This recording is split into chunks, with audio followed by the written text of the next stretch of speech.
Hi everyone, I've got a pretty special episode for you today. This one's going to be a 3-bet only episode. I'm going to go through all the hands, well not all the hands, but go through some of the hands where I 3-bet pre, c-bet the flop, and then tried to c-bet the turn 100%.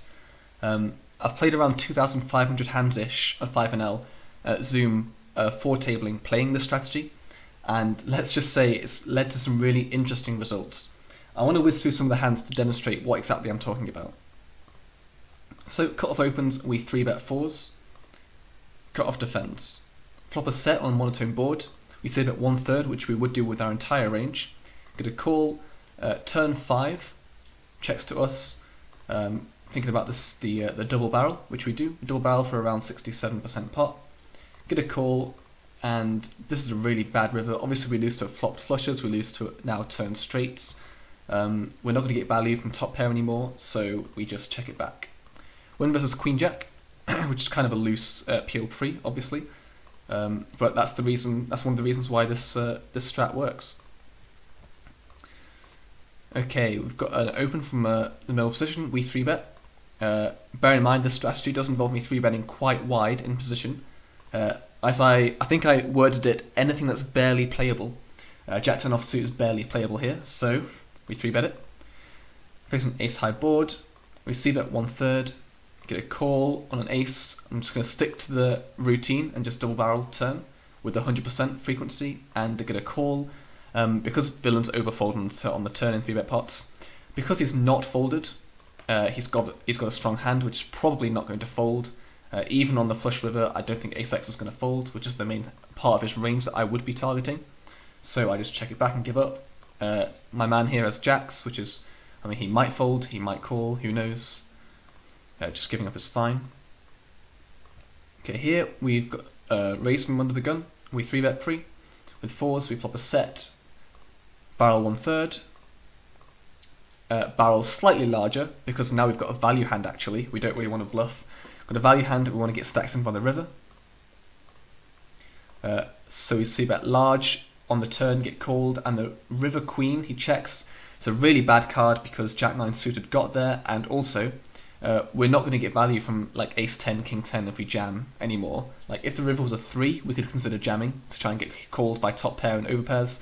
But now it's a queen, it's like, it's really hard to get called now by like a 10x or like pocket 9s or pocket jacks.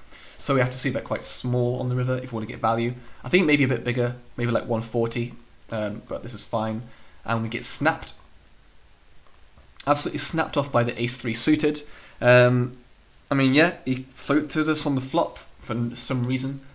Caught a pair on the turn and decided he had to call. But yeah, we pretty much got the max from that hand, I think. On to the next one. Open, we 3-bet, get a cold call, which changes our game plan somewhat. We can no longer do the c-bet 1/3 double barrel turn because this guy's got a tighter range than this person would do if he defended. So, with that in mind, we've got to proceed cautiously on the flop. We flop top set though, so I'm just going to exploitatively bet somewhat larger. We're deep. I want to get all the stacks in versus 10s, jacks, queens, you know, those kinds of hands. Ace king of spades, ace queen of spades, king queen of spades, jack 10 of spades, that kind of stuff. We get min raised, well almost min raised, which is kind of strong. I'm suspecting 4s or 7s immediately, so I should really be 3-betting to be honest. But I flattered. Turns a jack of spades, not that great, and he barrels. So we just got to pray to God that we just turn a river a boat. We call. We do not river a boat, but he checks. So villain probably doesn't have a flush. We bet a size that we think will get called by the pocket kings, which is lovely, and we scoop that for ourselves. This one's slightly different because we're out of position now, but we still 3-bet the queens, obviously, get a call. C-bet 1/3 pot, which we would do with our entire range, get called. Turn 3. I think you can go either way between betting here on the turn, bearing in mind that villains do overfold on the turn. Or I could just check, let him bet ace king or something like that, and we just we check raise ourselves. This time I decided to go for the check, he bets, and we jam line. which worked out really well for us because we got the max from pocket 8s. Don't know why he decided to bet the turn, don't know why he decided he needed to call. Maybe he's not familiar with the check raise line on the turn, who knows, but we win that stack regardless.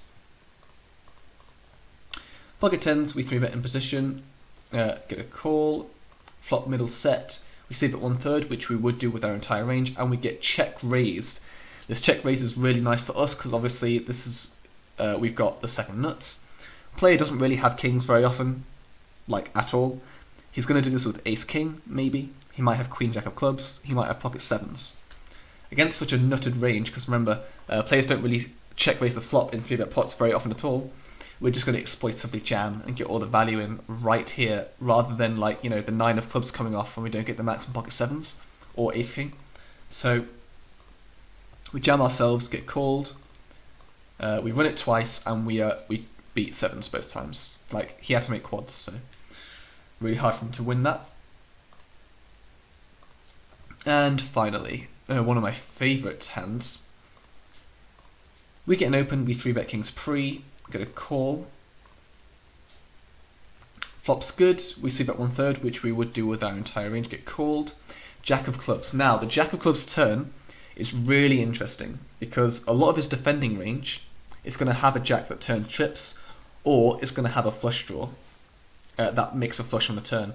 Because we have 2 of the kings, he doesn't have top pair a lot here, so actually his continuing range will be fairly strong, which is why I go for the slightly larger bet rather than 55%. I'd rather go for like closer to 75%. Get called, and it sets up a nice jam on the river. He's got $3 left into 412, so river breaks out, and we just jam and get called by the ace jack suited. I really like this hand because I really like how I played the turn. Just size up a little bit, makes it a comfortable jam to try and secure all the money from ace jack. Okay, very nice. That was a flurry of hands. They were all 3-bets. I mean, nothing really interesting to talk about once you've got the strategy down, which is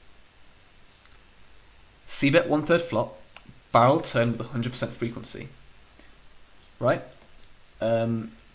This is what happens. It was only 2,700 hands, which is why there weren't that many 3-bet pots that I could show you. But over those 2,700 hands, I managed to hit a 46 big blind per 100 win rate, and it's pretty smooth. Like, there's a lot of variance in play, right, with such a small sample. But getting this kind of win rate is just insane. Like, it's so hard to get this kind of win rate. I then can show you how often I really did 3-bet. I 3-bet 18% of the time. For reference, before I was 3-betting like 7-8% of the time, 10% of the time, something like that. But I almost doubled it, right, up to 18%. Whenever I was on the button, I just 3-bet the shit out of the cutoff, or the hijack, or the low jack. Here's my results when I 3-bet. So I've 3-bet 184 times, and as you can see, hitting that big blind per 100 of 540 big B per 100. 3-betting pre is just so profitable. It actually makes up $50, so almost my entire profit overall. So not surprising that my big blind per 100 shot up to 46.48 if all of my profits come from 3-bet, right? It's actually so silly how much this changed my win rate at 5NL Zoom. If you guys have any questions or anything about this strategy, or just about my play in general, feel free to leave a comment. Alright? Peace. Good luck at the tables.